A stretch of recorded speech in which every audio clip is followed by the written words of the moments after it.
स्वागत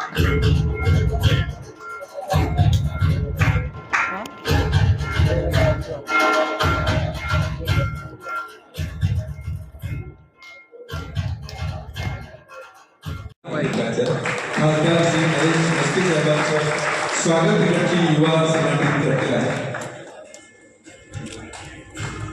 अनिकेत म्हात्रे आणि त्याची ही सगळी युवा संघटने आज या कार्यक्रमासाठी उपस्थित राहिलेले माननीय खासदार मस्के साहेब यांचं सभागृहामध्ये आज स्वागत होत आहे.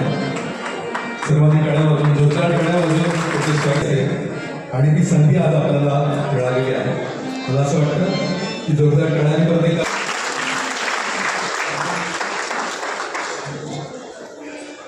आणि या कार्यक्रमाची सुरुवात मी मगाशी म्हटल्याप्रमाणे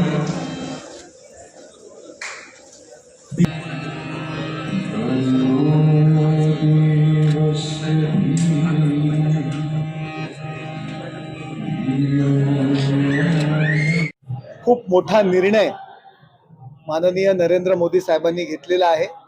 काँग्रेसने आतापर्यंत केवळ जातीनिहाय जनगणना पाहिजे या विचाराने राजकारण केलं.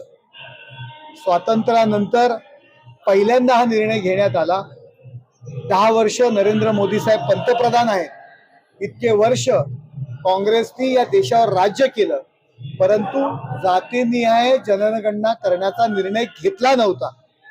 मनमोहन सिंग पंतप्रधान असताना लोकसभेत फक्त जाहीर केलं, समिती नेमली, परंतु सुद्धा हा निर्णय घेण्याचं धाडस त्यांनी केलं नाही. त्याऐवजी सर्वे करण्याचा निर्णय घेतला. वेगवेगळ्या राज्यांनी त्यांच्या पद्धतीने सर्वे केला, परंतु केवळ त्यांच्या मतलबाकरता त्या सर्वेचा उपयोग केला. त्या सर्वेवरती कुणाचाही विश्वास नाही. वेगवेगळी मतं त्यावर आहेत. जातीनिहाय जनगणना करण्याचा अधिकार केंद्राचा आहे आणि तो फक्त नरेंद्र मोदी साहेबांनी केला. केवळ काँग्रेसने याचं राजकारण केलं, निर्णय घेतला नाही. आणि निर्णय घेण्याची क्षमता नरेंद्र मोदी साहेबांवरती आहे आणि शेवटच्या घटकापर्यंत या जातीनिहाय जनगणनेचा खऱ्या अर्थाने उपयोग होणार आहे. सरकारने दिलेली नाही. राहुल गांधी यांनी याची काळजी करू नये. या देशात राहायचं आणि परदेशात जाऊन या देशाची बदनामी करण्याचं जे काम राहुल गांधी करतायत. इतके वर्ष काँग्रेसची सत्ता होती, काँग्रेसचे अनेक पंतप्रधान होते, परंतु ही निर्णय घेण्याची क्षमता त्यांच्यामध्ये नव्हती.